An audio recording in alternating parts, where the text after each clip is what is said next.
the two. Okay, I updated to add percentages. Oh, okay. Just so it was easier to see, because I know we're going back and forth with the matrix. Okay. So I need to scoot back.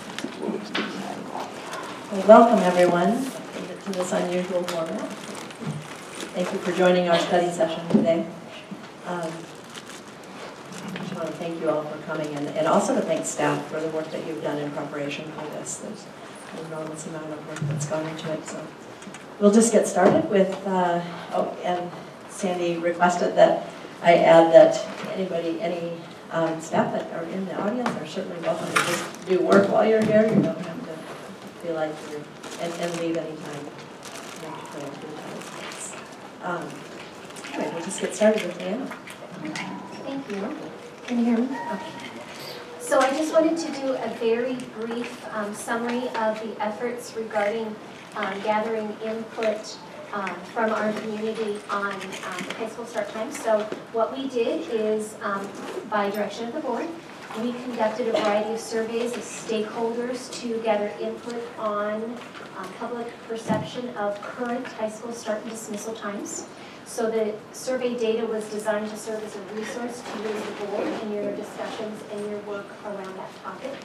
And that level of public participation was the consult level, which on the International Association of Public Participation spectrum of engagement that I like to refer to, consult means that we're going to keep our public informed. We're going to listen and acknowledge their concerns, and then we are going to provide feedback back to them on how to use their input in the decision-making process. So what we did is we conducted multiple surveys. That first one was that community telephone survey where we contracted with the Nelson Report, who does our district surveys. We worked with them to develop that survey questionnaire. And it was a total of 385 respondents, both parents and non-parents. It was voters. It was a statistically reliable survey. Then additionally, what we did to gather that stakeholders from our input from our parents and our staff members was to do online and mailed surveys, both in English and Spanish, which is our standard. And then what we also did is to make sure we were getting folks who we didn't have email addresses for, since of course we don't have 100%, is we sent mailed surveys, both in English and Spanish, to families with self-addressed stamped envelopes to gather their input. So the surveys were conducted from November 6th through the 21st. Estimated cost overall was $13,000, and we invested about 100 plus hours of staff time in this project. So the participation for the community telephone surveys, 385 respondents, they were registered voters. 36% of those were parents, 64% were non-parents. And out of the district surveys, where we did the online staff survey, we had a 31% response rate for our full-time staff. Parents in English, it was an 18% response rate. Parent Spanish was a very low number of 48 respondents, so about 5% response rate, as well as a 5% response rate from our free and reduced lunch families. So it is an extremely low participation rate for some of our minority and socioeconomically disadvantaged families, and that's something that we're taking a look at as an aside regarding our communication. So to talk about the results, I'm starting with the satisfaction with current high school start time. So that was the initial question asked of folks. How do you feel about the current high school start and dismissal times? So based on the community telephone survey, slightly less than half of the respondents, 49% of them, reported dissatisfaction with the current high school start and dismissal times. And that's compared to about 2/3 of the respondents on the district parent-staff surveys. So there's a difference there. And then we added that subcategory of free and reduced lunch parent respondents. They were in alignment with the majority of folks. About 59% of free and reduced lunch parents subcategory reported a dissatisfaction. The anomaly, the difference is that subcategory of Spanish-speaking parent respondents, they actually reported a 66% satisfaction with current high school start times, which was a difference. And then also, so getting to the support for shifting high school start times, there was strong initial support reflected for later high school start times. 63% from the community telephone survey supported shifting high school start times and dismissal times later. compared to 77% from the district parent and staff surveys. What's interesting is overall support for shifting increased over time. So you'll remember we asked that question at the beginning and we asked that question at the end.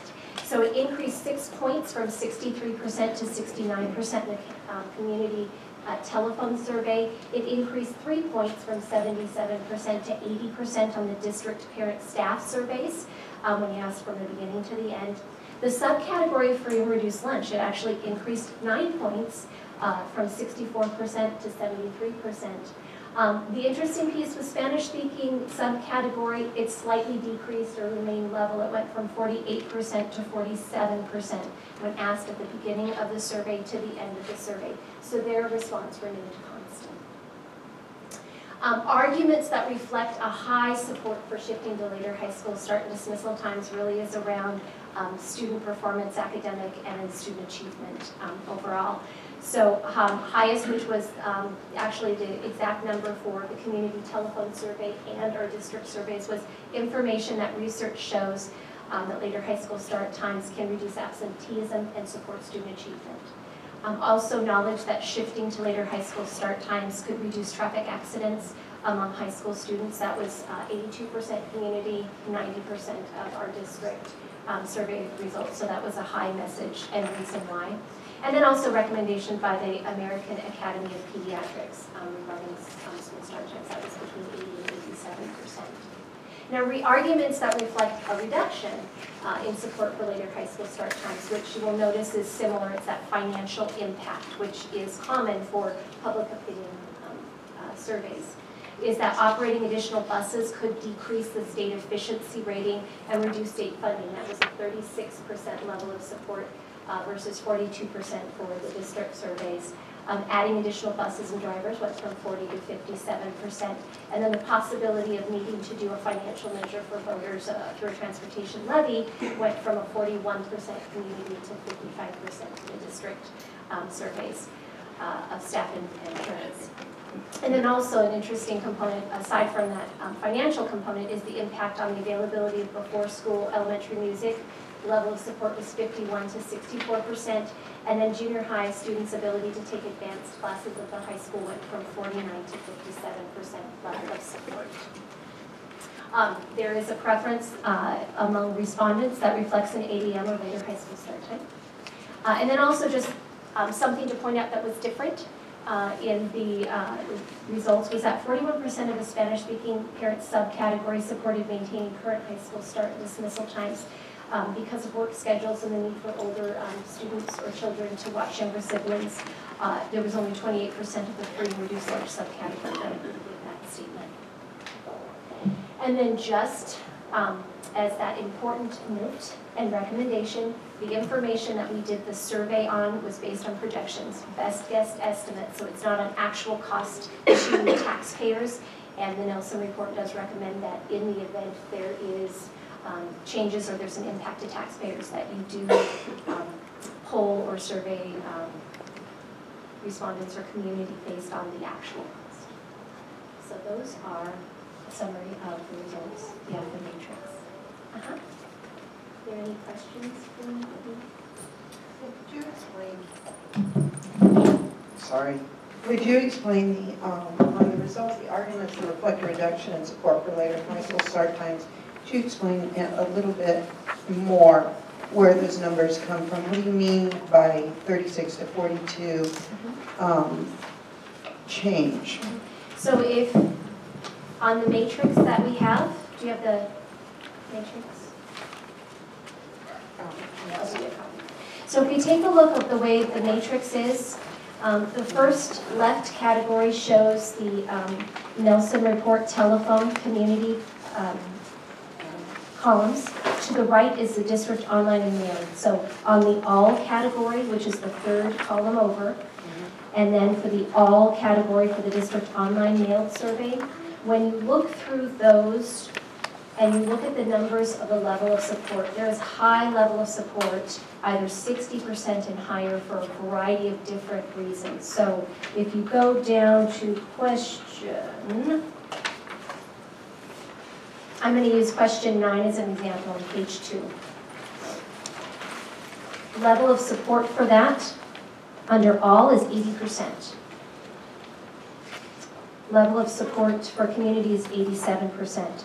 So when you look right above that to question 8 that says if you knew operating additional buses could decrease this district's state efficiency rating and reduce the amount of state funding, that drops to a level of support in favor to 36% versus 42%. And we know that initial support was for the community 63% to 77%. So that is an issue that reduces broader community support for later high school start time. So that's why I pointed that out. So that's how it's reflected through the matrix. That's how I pulled that information out. I've got 2. So that was the question for, if you could go to the next slide, please, that would be great. Okay, so additional buses, that was question, the state efficiency rating, the first one was question 8. Transportation, oh, that's before school music was 12. The majority of those were question 6. That was requiring additional buses. That shows 40 to 57%. So that's where they came from.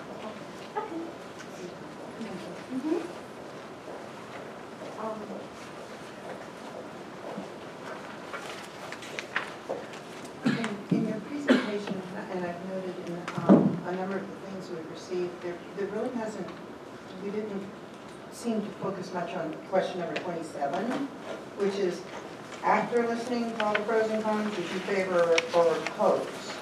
So when you say that there's a decrease of support, and you can show that in this matrix, then at the very end, you ask, taking all of that into account. I just haven't heard much about that. Cindy, if you could go back. Cindy, if you could go back to the first slide. Wait, is that where it is? I'm sorry, not the first slide. Okay, let's go forward. And then forward. The This slide. second results slide. Yes. So on the second results slide, it's the second major bullet. Sorry, I should have done 2 up on the screen. Overall support. So that's where I referenced that is the second bullet, is overall support to shifting increases over time. So just No, I'm looking for it. Okay. Yeah. okay. So Okay, that was question 1, yes. So 27. this question 2 on the survey, which is what is your initial support? It was at 63% and then 77%. So that second bullet references question 27 in comparison to question 2. I think it was 2 on that. Maybe 3 on the online survey, but 2 of the telephone survey, which you ask for your level of support and then we ask it at the end. So what that's one on, I think it's question 1 on the online. Yes. Yeah. How satisfied are you, right? No, I'm sorry. Number It's is 2. 3? Is it 3? Oh, it's 3. Yeah. Okay. Oh, 3, okay. So online printed surveys 3, and it's 2 So for the that's in telephone. general. Yes. So what that shows is that the first time we asked the question about shifting to the last time. So that's where it's referenced there, is that it increases 6 points, which you'll notice all subcategories and in general overall, there is an increase in the level of support after you go through this process and you ask your respondents, if you knew this, would you support? And then your level of agreement actually increases. The only subcategory that it remains flat or drops 1% is with our Spanish subcategory. So that's where it references it. It's either a jump from 3 to 6 points overall, and it actually jumped 9 points for free and reduced lunch. So statistically speaking, I've heard that there's a kind of a percentage ballpark on what's called valid when you do surveys in terms of respondents. Do you know what that percentage is Well, for counting the survey as valid? so the statistically reliable survey is our community telephone survey that was conducted by the Nelson Report. So what about it makes it statistically better? Because of that, they took they developed the number of respondents to get an accurate view of the community. It's a plus or minus 5% there. But for example, it's reflective of the broader community. So you see that 36% are parents, the remaining are non-parents or voters within the broader community. And that matches the ratio in the larger. Of our broader community, yes. And so the district surveys are based on folks who responded. So we did take a look at trying to make sure we had the highest percentage we could. Because if you'll take a look at the numbers of respondents, if we go back to one more slide. Oh, I'm sorry, we're going back. I'm sorry, we're going forward. There, right here. What we struggle with when we're doing our district surveys is that we're relying on folks to respond. And so we're not doing what the community telephone survey is taking a look at those demographic pieces and making sure we have a high enough response rate to make it statistically valid. We're relying on folks to respond. And so we've got an 18% response rate for parents in English, and we had thousands of folks respond, whereas our smaller subcategories were lower. Do you remember what the response rate was for our last survey that we did on the early release days? No, I would need to research that. Now, that said, we had a high number of folks who responded. We never broke that data down into subcategories based on Spanish responses or free and reduced lunch. This is the first time we've done this. Okay, but still, I've heard anecdotally from the community that many people didn't take the survey because they felt that the last survey was so skewed and not listened to. So anecdotally, I've heard that, and I'm wondering, what I've heard is that if you have a percentage that's perhaps in the teens or above on your response rate, that would be valid. But when you're talking about a 5% response rate, you lose a lot of the validity of the survey. It's a very low number. Additionally, from when we did the community-based survey on the release time, we did not limit and we did not send it specifically to email addresses. So this was something that was new that we've done, where we specifically sent invitations to folks who had email addresses on file in our student information system. We've never done that before. In the last survey for early release, it was open to everyone to respond, and we didn't limit one response per email address. And I remember that anecdotally board said, well, we don't know who's responding and how many times because they could get to different communities. So I appreciate that we did that this time, but I am concerned about relying too heavily on a 5% return rate. I don't mind the others as much, but a 5% return rate concerns me. I'm just going to structure it a little bit so that we get all of our questions answered. Does anyone have any questions on the data, or before we get into the discussion part of it, any discussions from the presentation, or I mean any questions from the presentation today or from the data that we've had access to for several weeks? Those were questions on the data. Okay. So, and just to say, so we've pulled this information out for board request. So it's a low number, but it's the numbers that we have for you to take a look at these. But I'm kind of curious though too. So 5%, I mean, It's an incredibly low number. 48 respondents is incredibly low. What it shows us as a broader district is that we're really not reaching our minority and our lower socioeconomic families to gather their input. So this was a perfect exercise for us as a district to really see response rates based on those. You know, an 18% response rate, it's a lot better than a 5% response rate. That's incredibly low. And I just wanted to publicly ask the question that I asked you today, which you were awesome in giving me the answer, but that when we're looking at the free reduced lunch population, one of the questions I had was who were those respondents?